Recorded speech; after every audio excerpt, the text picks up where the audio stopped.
Ainsi, l'analyse de la sensation olfactive subjective semblait achevée. Celle-ci avait été, en effet, objective autrefois, et intimement associée à une expérience vécue. Une petite scène dans laquelle des effets antagonistes s'étaient opposés entre eux. Le regret de quitter ses enfants et les vexations qui l'avaient pourtant poussé à cette décision. La lettre de la mère lui avait rappelé, on peut le concevoir, les motifs de cette décision, puisqu'elle pensait partir d'ici pour aller chez sa mère. Le conflit des affects avait élevé ce moment au rang de trauma. Comme symbole du trauma, lui était restée la sensation olfactive qui y était liée. Il y avait besoin encore d'expliquer le fait qu'elle ait choisi comme symbole, parmi toutes les perceptions sensibles de cette scène, justement cette unique odeur. Mais j'étais déjà préparé à utiliser pour l'explication son affection nasale chronique. En réponse à mes questions directes, elle indiqua aussi que justement, en cette période, elle avait de nouveau souffert d'un rhume si violent qu'elle ne sentait presque rien. Elle percevait malgré tout dans son excitation l'odeur de l'entremet brûlé, odeur qui passait outre l'anosmie organiquement fondée.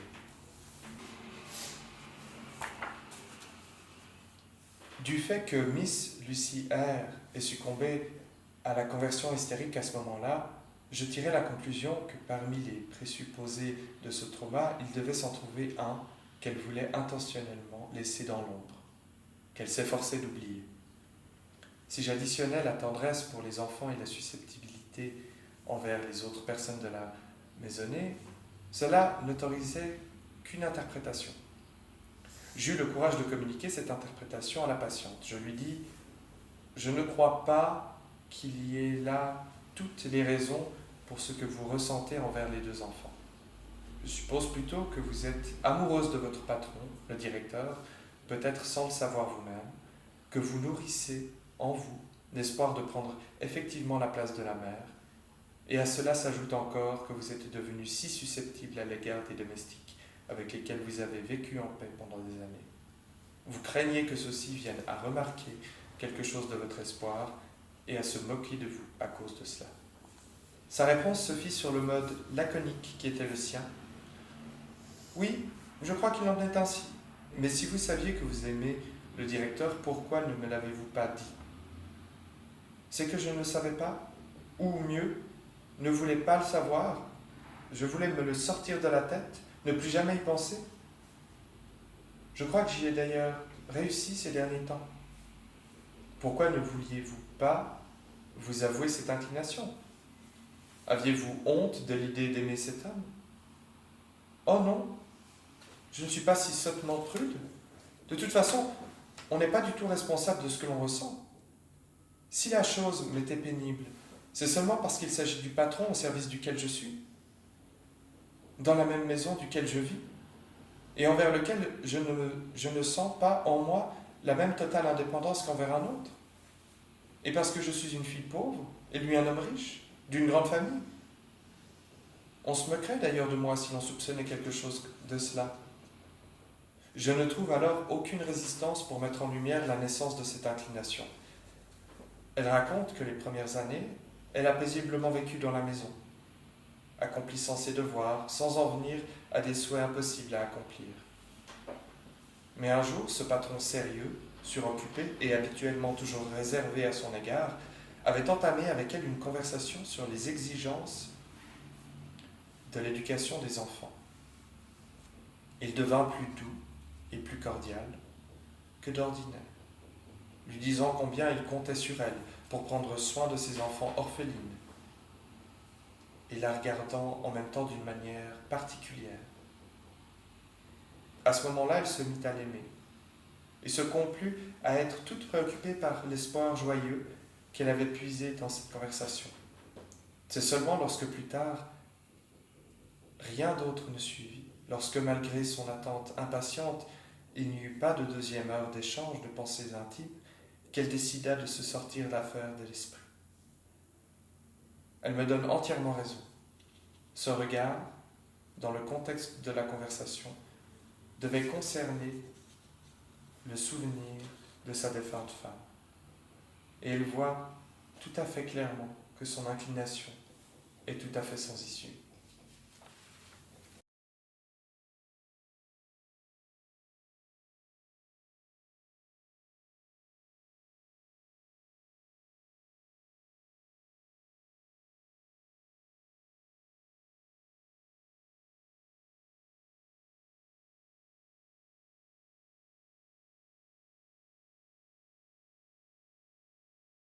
Parce qu'il dit quand même que cet état, ben oui, ce qu'il appelle un catarrhe purulent ethmoïdal, attire l'attention de la patiente sur les symptômes olfactifs. C'est ça. Et c'est pour ça que... Donc il en parle de temps en temps, il en parle, c'est-à-dire qu'il le décrit, mais on a l'impression qu'il veut affirmer une primauté du psychisme sur la plainte. Peut-être c'était aussi par l'incapacité du traitement ORL de l'époque. Probablement, il n'avait pas ni cortisone ni antibiotiques comme on a aujourd'hui pour pouvoir éliminer tout ça. Donc, ce qui est que l'appareil pour visionner le...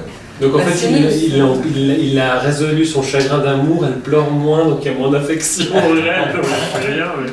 Mais c'est étrange, ça, cette histoire. Non, mais c'est pas ça. Non, mais c'est moi qui délire un petit peu. Non, mais c'est un peu étrange, cette histoire, parce qu'il parle... Moi, j'ai regardé un peu ces histoires de sinus, machin, puis il parle d'une carie de l'ethmoïde. Alors moi, j'ai pas très bien compris ce que c'est une carie, parce qu'on peut faire une infection des sinus plutôt au niveau maxillaire, parce qu'on a les dents, et puis il suffit que les dents soient infectées, ça fait une sinusite. Mais c'est, d'après ce que j'ai lu, la revue médicale suisse, c'est assez rare qu'à partir d'une infection du sinus maxillaire, que ça se propage à l'ethmoïde, les cellules ethmoïdales qui sont là. Son symptôme, c'est plutôt un symptôme de sinusite. Oui, mais il parle de carie de l'ethmoïde, je ne sais pas ce que c'est. J'ai pas compris non plus, mais je reprends un peu l'idée de Daisy. Ça veut dire, en traduisant un terme actuel, on a l'impression qu'il y a les sinusites. Ce sont des symptômes de sinusite, ou de polype infecté. Une sinusite chronique. Les polypes infectés. Il y a quand même la fixation sur ces odeurs qui sont liées à des souvenirs. Les odeurs. Il y a deux choses. Il y a deux choses. La question de l'infection, elle reste cachée derrière les polypes. Et des fois, il faut opérer. Jean est en train de parler justement qu'il y a deux choses différentes, n'est-ce pas? Et c'est sur ça que Freud il joue. C'est clair qu'il y a la question physique d'une sinusite qui fait que c'est typique de la sinusite, surtout de la sinusite chronique, de sentir des odeurs. Bon, on ne va pas parler d'hallucination olfactive. Exactement, c'est bizarre qu'il parle d'hallucination. Hein, parce que on sent une odeur, et ça c'est organique, cette odeur une odeur étrange. Alors, ce que Freud travaille, c'est sur la question de l'imaginaire. C'est l'imaginaire qui se pose sur cette question organique. Mais pourquoi, dans un premier moment, elle parle de dessert brûlé, et dans un deuxième moment, elle parle de cigare. C'est le côté poétique pour décrire le problème organique que Freud Elle ne décrit pas le problème organique, c'est deux choses différentes. Le problème organique crée une anosmie, c'est-à-dire qu'elle perd les sensations olfactives, mais elle les perd. Il lui présente de l'ammoniac ou je ne sais pas quoi, elle ne le sent pas. Donc il y a en relation avec son état physique des troubles olfactifs, c'est-à-dire une anosmie. Mais en plus, alors, il y a des perceptions qui n'existent pas. Subjectives. C'est pour ça qu'ils les appellent des hallucinations, une perception subjective, et notamment ces odeurs Mais est-ce que tu considères que c'est une hallucination? Je n'appellerais pas ça une hallucination. Comment tu appellerais? C'est un souvenir. Voilà. C'est un souvenir. Il y a des fixations, c'est-à-dire que quand on passe par une maladie et qu'on a des sensations corporelle de cette maladie, c'est-à-dire à chaque fois qu'on est en stress, on peut revenir sur la sensation de maladie.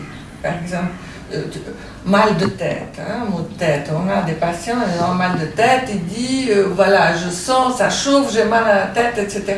Mais c'est quelque chose qu'il a traversé, qui reste un peu fixé, et à chaque fois qu'il est stressé, ça revient exactement la même sensation, comme si c'était là, alors qu'on n'arrive pas... Et ça, c'est très courant. De la même façon que sur un membre amputé, on a encore des sensations. Exactement, c'est-à-dire une sensation fantôme. Oui, là, ça serait alors une odeur fantôme. On pourrait dire comme ça.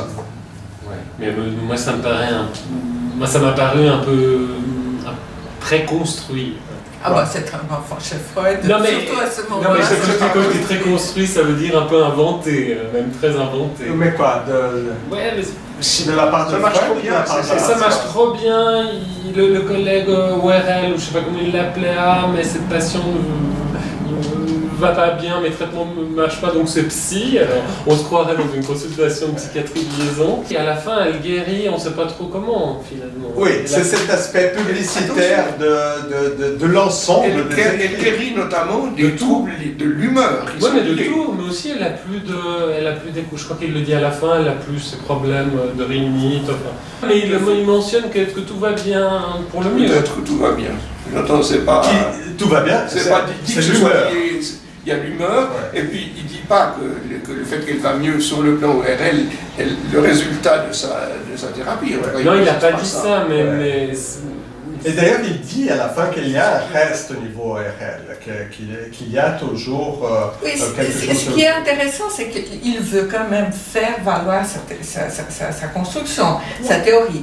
Mais c'est-à-dire que cette histoire de pourquoi elle s'améliore, du pourquoi, du comment elle s'améliore, c'est qu'il découvre, je pense, petit à petit les effets de la talking cure, c'est-à-dire le fait de s'adresser à l'autre, le fait de la suggestion, comme vous dites, la suggestion.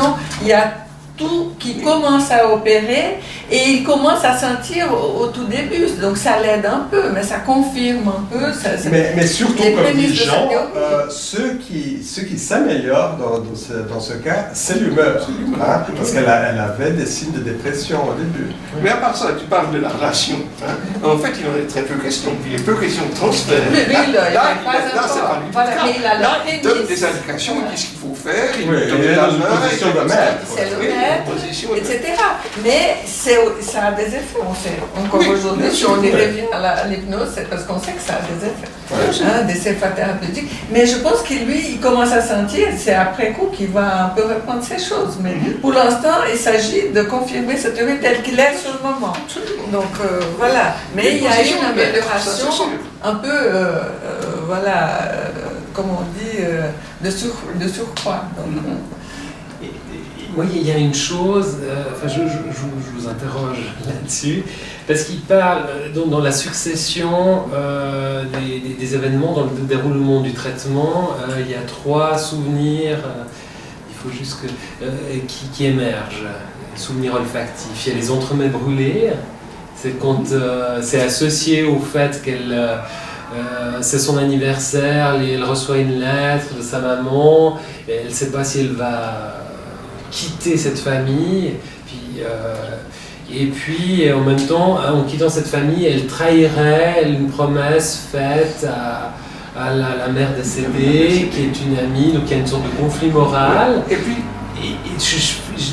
je termine vite.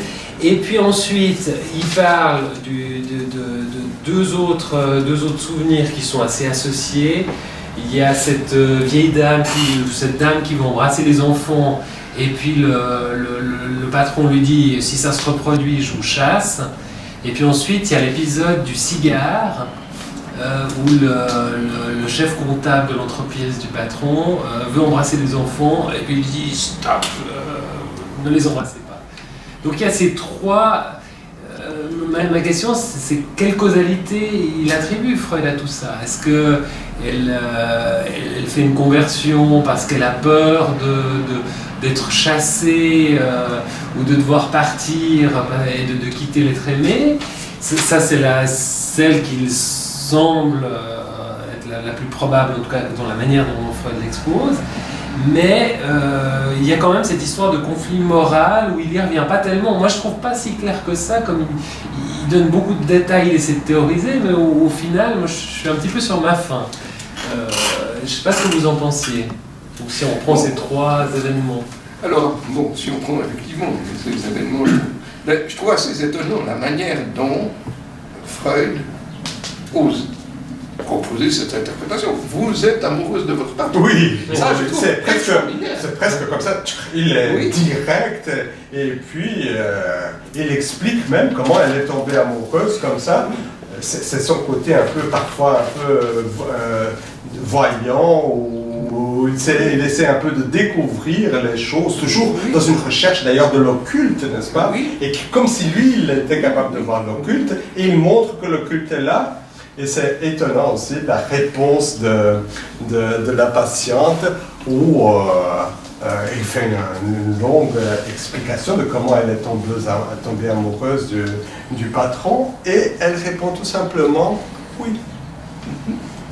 Je crois bien que c'est ça. Oui. Donc elle était absolument d'accord avec lui, tout était exactement comme c'était passé. Et là Freud il se dit mais pourquoi alors vous ne m'avez pas dit ça avant? Et puis elle dit, je le savais sans le savoir.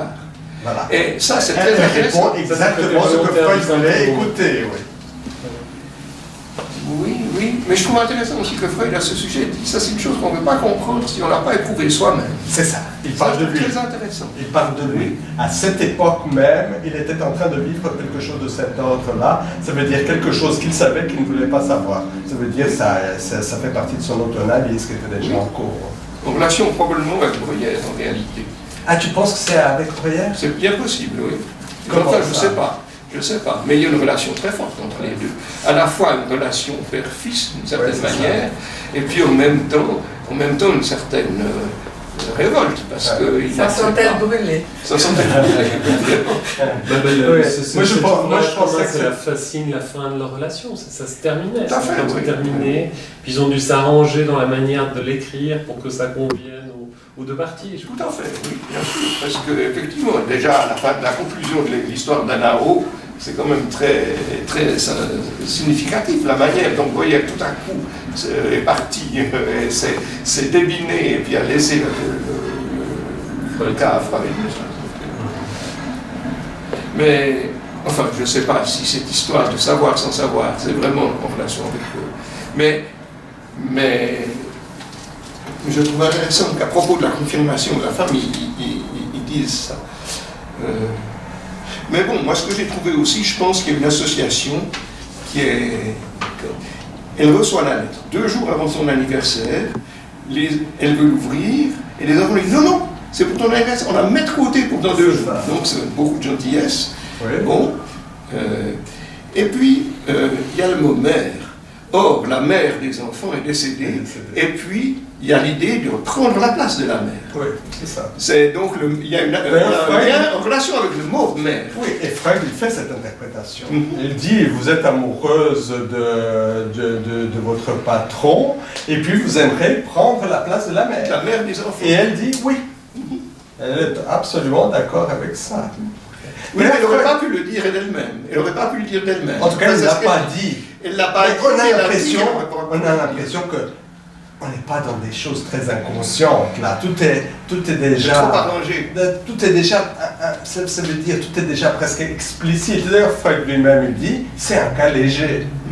Ouais, on en revient à la question de la causalité de tous ces mots. Est-ce que ce type de situation va induire un tel déploiement énergétique défensif et amener à une conversion au niveau de l'olfaction? Moi, je trouve pas très... Oui, on n'est pas convaincu de la conversion. Je suis pas convaincu du tout. J'ai l'impression qu'elle a eu sa sinusite. Exactement, elle a une sinusite et une fantaisie. Et toute l'analyse, c'est l'analyse d'un souvenir, comme tu dis. Mais elle est quand même très gênée par ce souvenir persistant.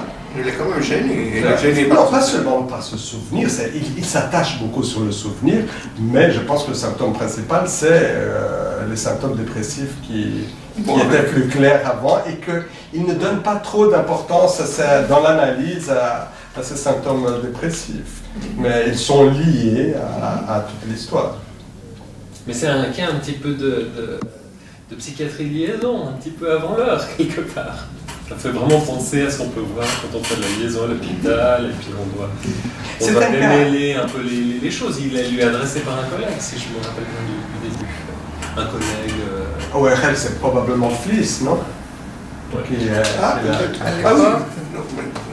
C'est peut-être Fliss qui a... En tout cas, j'ai pensé que ça pourrait bien s'agir de Fliss. Oui, justement, souvenir, et savoir qu'on a un souvenir et pas vouloir le savoir en même temps. Non, j'ai dit Bruyère, mais c'est... Tu penses que c'est... Fliss, oui. Mais peut-être qu'il y a quelque chose quand même aussi dans la relation avec Bruyère.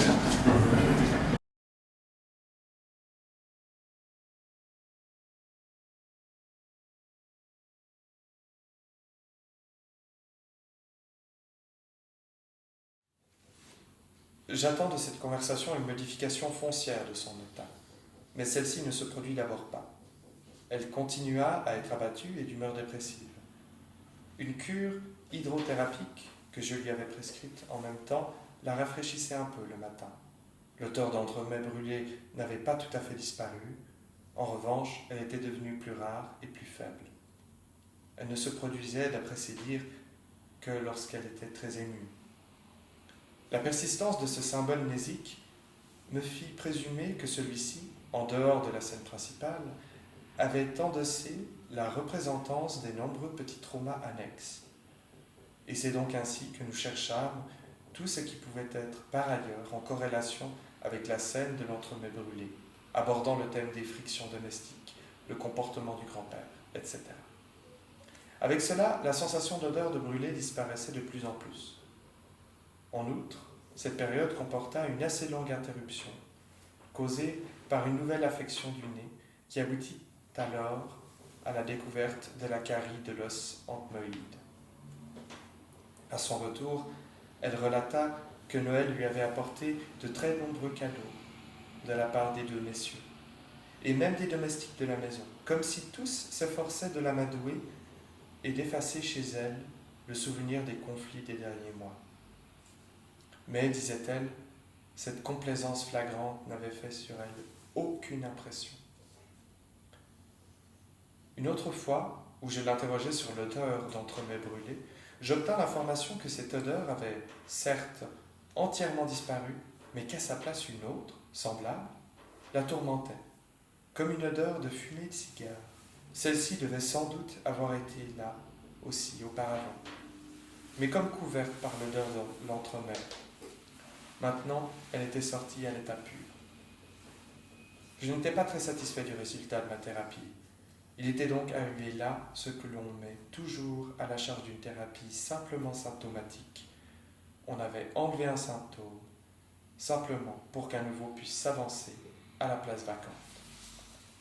Malgré cela, je me mis volontiers à l'élimination analytique de ce nouveau symbole mnésique. Mais cette fois, elle ne savait pas d'où provenait la sensation olfactive subjective, ni à quelle occasion importante elle avait été objective. On fume quotidiennement chez nous, disait-elle. Je ne sais vraiment pas si l'odeur que je perçois signifie une occasion particulière. Je persévérais maintenant pour qu'elle essaye de se souvenir sous la pression de ma main. J'ai déjà mentionné que ces souvenirs avaient une vivacité plastique, qu'elle était une visuelle. En effet, sur mon insistance, émergea en elle une image, d'abord hésitante, et seulement par morceaux. C'était la salle à manger de sa maison, où elle attendait avec les enfants que les messieurs reviennent de l'usine pour le repas de midi. Nous voilà assis autour de la table, les messieurs, la française, l'intendante, les enfants et moi. Mais ça, c'est comme tous les jours. Continuez à regarder l'image. Elle se développera et se précisera. Oui, il y a un invité, le chef comptable, un vieux monsieur qui aime les enfants comme ses propres petits-enfants. Mais il vient si souvent déjeuner qu'il n'y a là rien de particulier non plus. Ayez seulement de la patience, regardez seulement les images. Il se passera sûrement quelque chose. Il ne se passe rien. Nous nous levons de table, les enfants doivent prendre congé, et ensuite monter avec nous, comme tous les jours, au 2e étage. Alors, c'est bien une occasion particulière. Je reconnais maintenant la scène. Lorsque les enfants prennent congé, le chef comptable veut les embrasser. Le patron s'emporte et l'apostrophe « Ne pas embrasser les enfants ». Voilà que ça me perce le cœur. Et comme les messieurs fument déjà, la fumée de cigare me reste en mémoire.